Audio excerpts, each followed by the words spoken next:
Internet இல்லை, மின்சாரம் இல்லை, மொபைல் போன் கூட கிடையாது. கடந்த 60,000 ஆண்டுகளாக கால மாற்றமே இல்லாத ஒரு தீவு இந்தியாவிலேயே இருக்கிறது என்று சொன்னால் நம்புவீர்களா? இதுதான் அந்தமானில் உள்ள வடக்கு சென்டினல் தீவு, நார்த் சென்டினல் ஐலண்ட். இங்கே வாழும் பழங்குடியின மக்கள் வெளி உலகைச் சேர்ந்த யாரையும் உள்ளே விடுவதில்லை.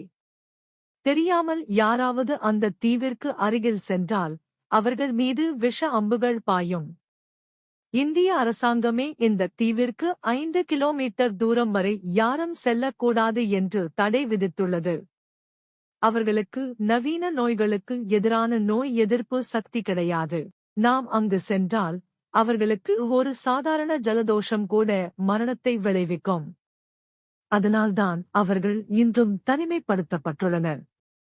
ஒருவேளை உங்களுக்கு 1 கோடி ரூபாய் கொடுத்தால் இந்த தீவிற்குச் செல்ல துணிவீர்களா? கமெண்டில் சொல்லுங்கள். இது போன்ற மர்மங்களுக்கு பிரெயின் எக்கோவை சப்ஸ்கிரைப் செய்யுங்கள்.